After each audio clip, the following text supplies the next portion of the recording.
Бауырсақ туралы ертек айтайын. Баяғыда бір кемпір мен шал болыпты. Содан бір күні шал айтыпты: кемпір бауырсақ пісірейік деп. Сөйтіп қамбаға кірсе, аз ғана ұнға.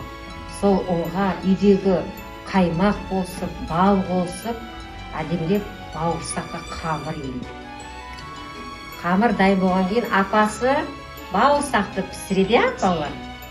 Бауырсақты пісіріп, терезенің алдына суып тұрсын деп көп қояды. Содан бауырсақ терезенің алдынан домалап қашып кетеді. Домалап келе жатып, оны аю ұстап алады. Мен сені бауырсақ, мен сені жеймін дейді. Сол кезде бауырсақ айтады: аю, сен мен жемес, мен саған өлең айтып беремін дейді. Сөйтіп бауырсақ өлең айтады: мен апамнан қаштым, мен атамнан қаштым, енді сенен қашып кетем деп домалап қашып кетеді. Сөйтіп домалап келе жатқанда оны қоян ұстап ала ма? Қоян ұстап алып, бауырсақ, мен сені жеймін дегенде бауырсақ айтады: мен саған өлең айтып беремін дейді.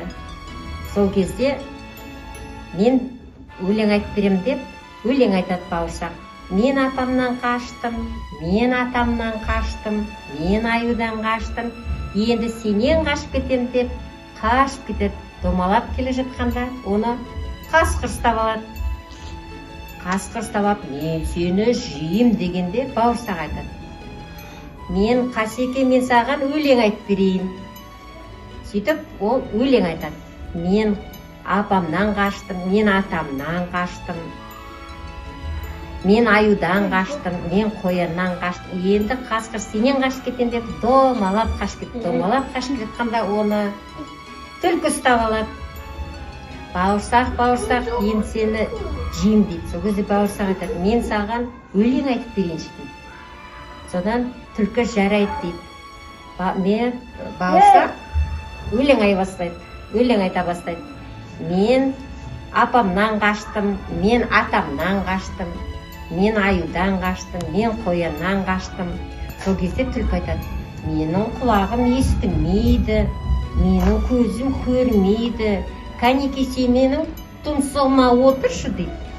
Ойында түк жоқ бауырсақ түлкінің тұмсығына отырып, ел сенен қашам дегенде түлкі аузын ашып береді де бауырсақты жеп қояды. Сөйтіп бауырсақ алданып қу түлкіге жем болады.